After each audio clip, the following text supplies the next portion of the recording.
Rick, just after how the game went 2 weeks ago in Baton Rouge, just what do you think of your team's toughness and physicality tonight? I was really proud of our guys. I really felt last couple of days they had really got locked in, and LSU plays much different than most teams. You know, they switch 1 through 5, do a terrific job of their mixing their defenses and trying to score a lot of points off those defenses. And the only thing that concerned me at the start of the game, I do think that we can shoot the 3 ball when we shoot it on our terms. And I thought after we made some early in our building, again, I think it's the best. And I thought our players got a little bit emotional because we still wanted to play inside out, try to get to the foul line. And not that they were bad threes, because, again, I don't know if we forced any of them, but we wanted good movement, ball reversal to give us a chance to,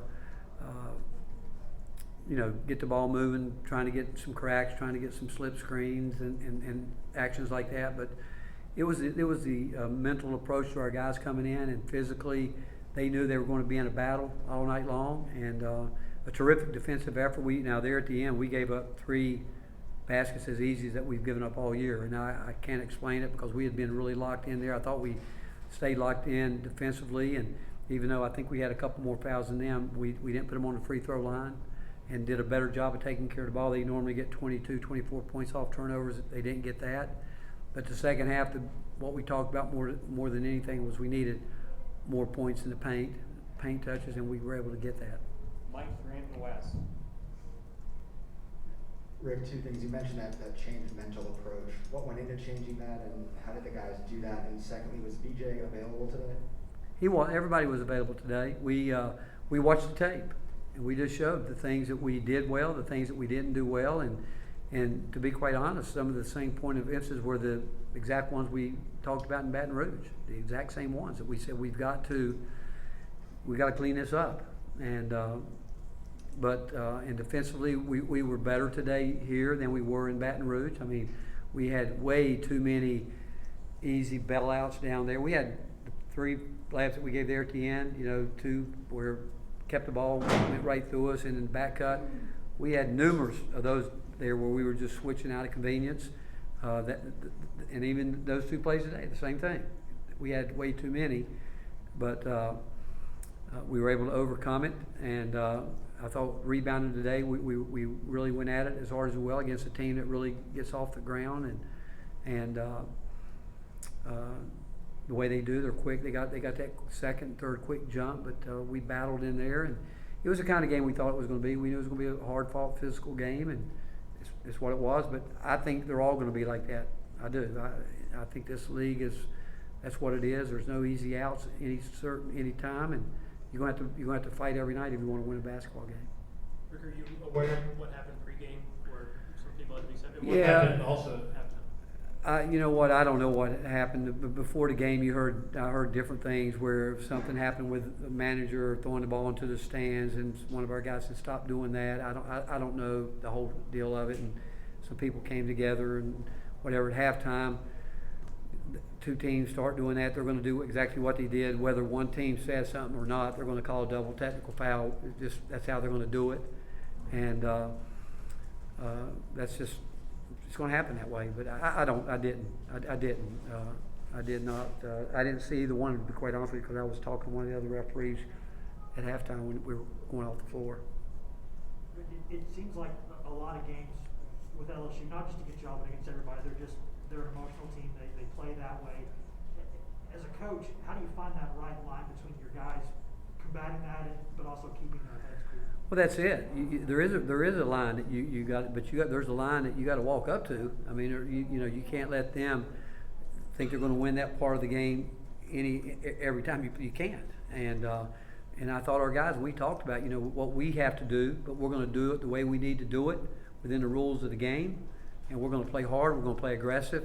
What Grant talked about there at halftime, I thought that last play of the game, of the half, that Kennedy got tripped, but he didn't. When I looked at halftime, he didn't, and that's why I didn't see what was going on. I wouldn't have seen it anyway, because normally I'd have been off the floor by that. But again, every team takes on personalities. Your opponents all have a different personality. You've got to know what you're dealing with when you go into a game and what you're going to have to do to combat whatever that personality might be. Every game brings a different personality.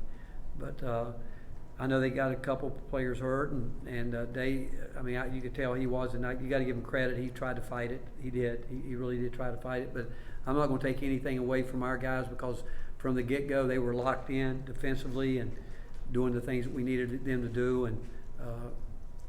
and I think we can still get so much better.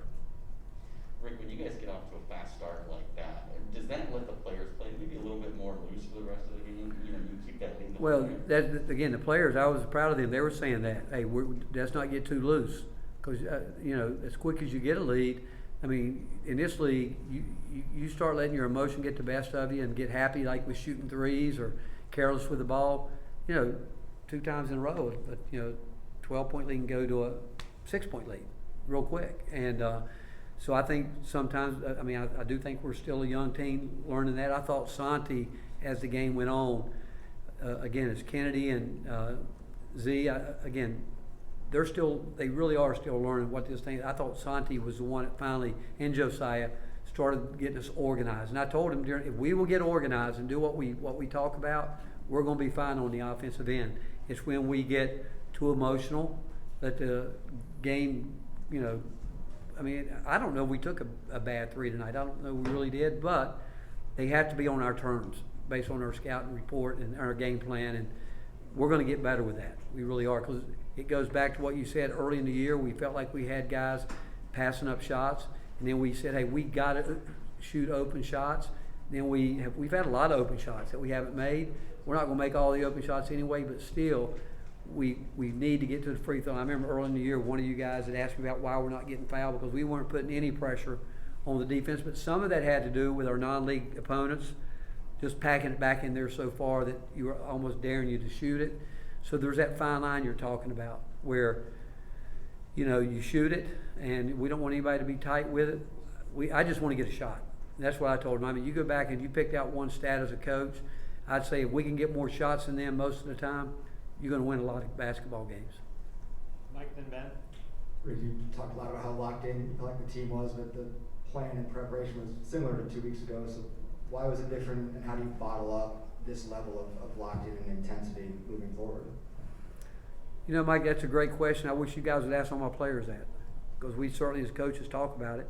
This was a terrific win for us, but we're getting towards the end of January, and by now we got to know that this is what we got to do. We got to do it, home, away, and we had a great effort defensively at Vanderbilt, and they played a terrific defensive game as well. We've got to continue to build that, and we're going to make we're going to make some shots. I remember last year in the NCAA tournament, Oregon State all at once got it going in the Pac-12, as we did our scout, and where they were at the beginning of the year, at the end of the year, everybody would say they simply started making shots. And I believe that at some point in time, we're going to consistently do that, and we will if we consistently play together and stay organized. With Roche's energy and just emotions out there on the floor, what do you think that's brought to the team this last week? Well, you said just that. His emotion, his energy has been a big shot in the arm for us. I think it helps the other players. I think that first of all, he's very authentic. It's nothing phony about it. I say the same thing about Jemai Meshack. I think that he does the same thing. When he talks, it's authentic. I said that I think after one of the other games. But it's been a big, big shot in the arm for us, because you got to have that. And again, we've got some older guys. Santi will do it in his own way. Josiah's going to do it in his own way. But what he's done is something that this team needed. Rick, 4 guys only took shots from outside. Was that more by design or just kind of flow of the game? Well, again, we talk about, we don't want everybody shooting threes. The teams are going to let us shoot threes. They're going to do it. We want to be organized, and within the flow of our offense, we know who the three-point shooters are, and we got post guys that can do it too. But the point is, they got other jobs they need to do first.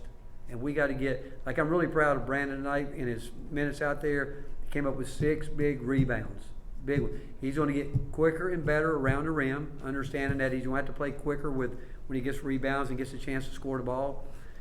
but I thought he was more locked in on defense. Kennedy was 10 times better today defensively than he was in Baton Rouge. He played probably his best effort game at Vanderbilt.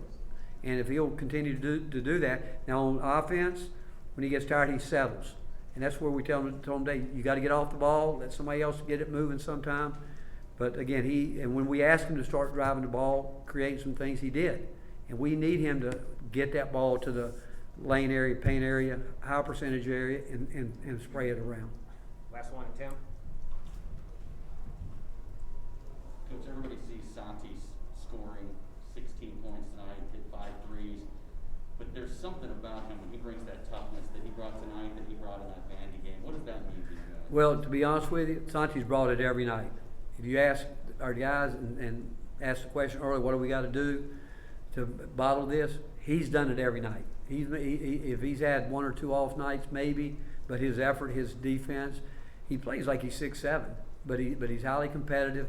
But that's one guy that you know he's going to bring it every night. Thank you, Coach. All right, thank you guys.